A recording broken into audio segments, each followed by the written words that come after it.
Okay, we got a 52 K Swing Master and some Superior Basswork strings. We're going to use the 2, 3, 5, and 6 set and string this bass up. We just got done fitting a new bridge for it, and here we go. Okay, got to get it through your tailpiece, easy part.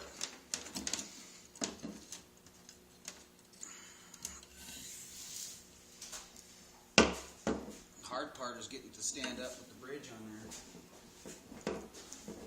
I usually don't like to cut my strings, but Brandon makes them a little long.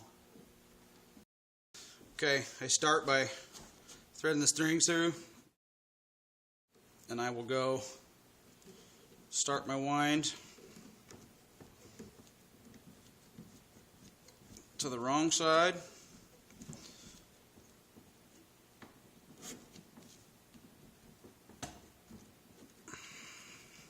And take up all the slack to this side. Tricky part on this one is getting your length right so you can wind it all up and get a full spool without touching the sides. We were just talking about that on the Upright Bass Players Union. You don't want to smash too much string in between here, or else it'll split your peg box.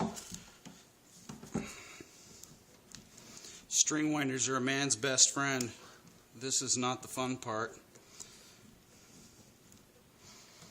So when I'm getting close and I feel like I've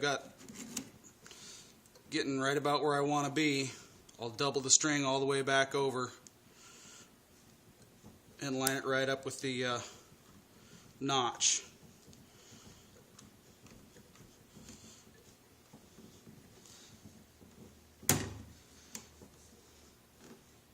As it settles in, that crossover will lock it back down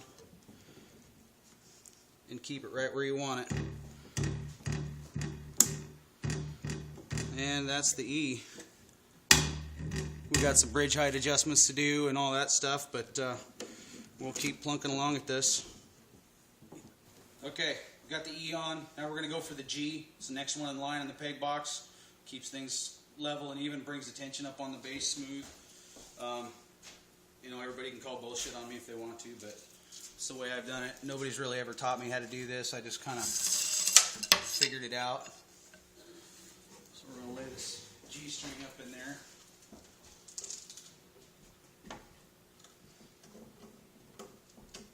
Pull my slack.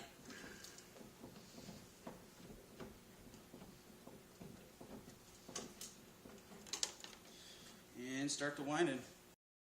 Rinse and repeat. You just kind of work your way up. E first, then G, then your D, or then your A and your D in progression. You can see where this one landed off the side. Nothing's touching both sides, and you've got this locking wrap on there, which some people may call bullshit on, but I like to have it in there. It just makes me comfy. Same thing on this one. All your strings are gonna, you know, like the little ones, the skinny ones are gonna wrap more times to get it down on there, so you got to kind of eyeball your distance. Yeah.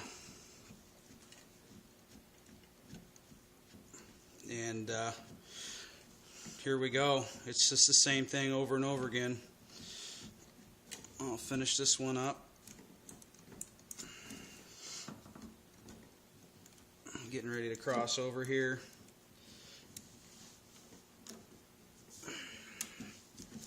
Stay to the inside of your tail end, so when it comes in tight, it locks your tuck, or locks your wraps, and keeps it lined right up with your groove in your bridge or in your nut.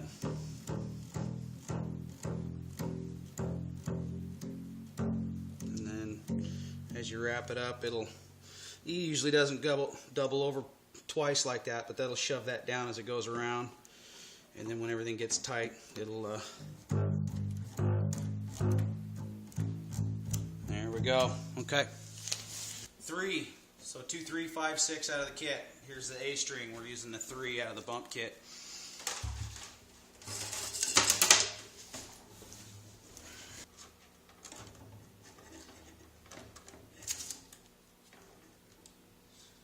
you don't have one of these in your bass bag, you should.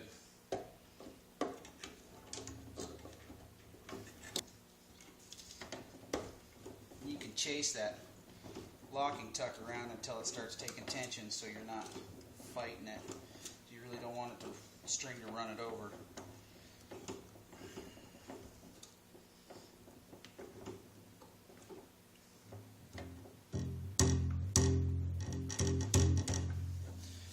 And here's 5. Going with the D string. Again, we use the 2, 3, 5, and 6 out of the deluxe bump set.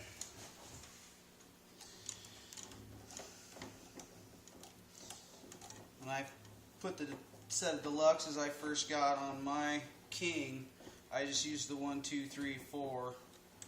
And then, of course, Brandon came out with those nice tricores, which, by the way, are fucking spectacular.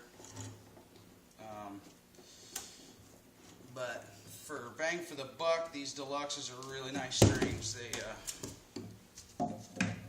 They get the job done really nicely, and they got a nice texture and a nice tone and a sweet sound to them. We'll have to see what they sound like on this old K. Talk about finding a little treasure in Kodiak, Alaska. 52 Swingmaster. Wow.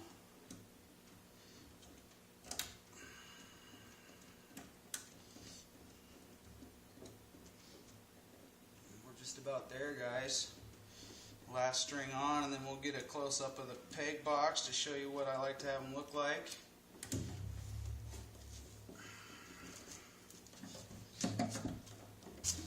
Here you go. That's string and a bass.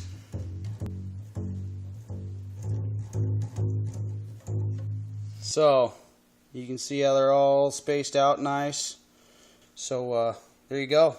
That's string and a bass. We'll have a full setup here and get the action set up. I'll play some for you. Superior Bass Works. How to string your bass. Thanks, Brandon. Here you go. Little Johnny's Got a Boom Boom.